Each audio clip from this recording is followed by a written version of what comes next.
هاش أدرك كيشي وسيارة شايون أنا أدرك كيشي وس عليه.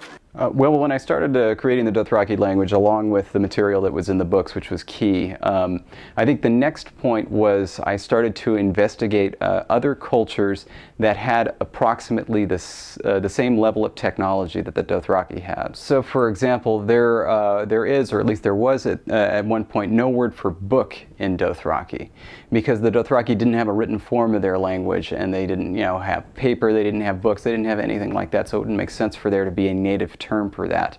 The nice thing about the new season of Game of Thrones, now that we have a language like High Valyrian, is that Dothraki is able to borrow from words from there, because they'll know what books are. They will be in contact with these civilizations that have books.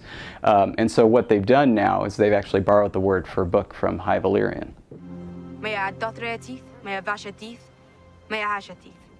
There are a lot of Dothraki sounds that I think would be familiar to English speakers.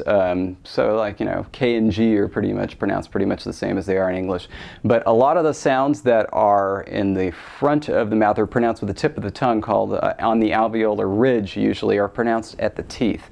So for example, if a Dothraki speaker were to pronounce the word taco, they would pronounce it taco. Well, Dothraki has some similar swear words to many of the world's languages. Most languages have swear words related to something like, excrement or parts of the body. Everybody's got those. But Dothraki also has something that's, slightly different. So, for example, if you said to somebody, yer ifi vinrach, it's translates to, you walk like a little boy. And the thing that's so offensive there is not so much the little boy part as the walking part. It's really offensive to call somebody, refer to them as a walker, because, if you're a Dothraki, you ride on horses or you don't go at all. Anhatih ave es yeri. Anhavus adriv mai, which is, I saw your father. I did not kill him.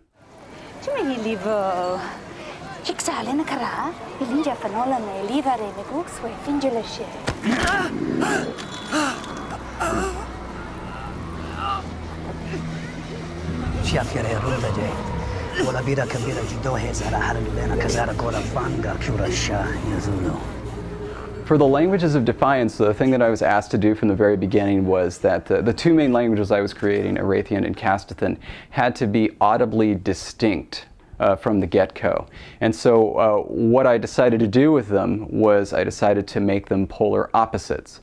So sound-wise, they sound very different. One, Erathian is spoken rather slowly and kind of musically. Castithan is spoken at kind of like very swiftly and haltingly, kind of like, like a machine gun in bursts. Whoa.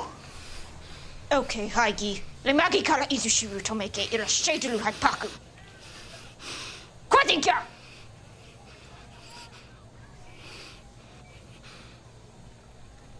Even as I'm developing these languages that were already complete before they got to Earth, now I get to the point where I can evolve them as they're on Earth. So the languages borrow words from English, English borrows words from those languages, they all borrow from each other. And also as kids are growing up that were born on Earth and weren't born on the old worlds, they're actually speaking their own languages differently from their parents.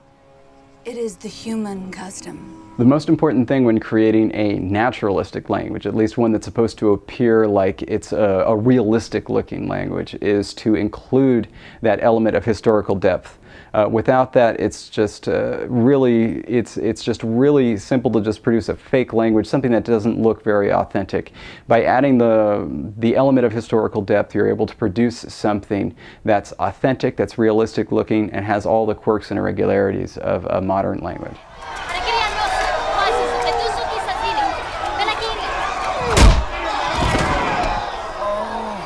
If there was one language that isn't like really fleshed out that I could work on and kind of like expand, I think I would choose the language of Jabba the Hutt. That guy is just too cool. I love that dude.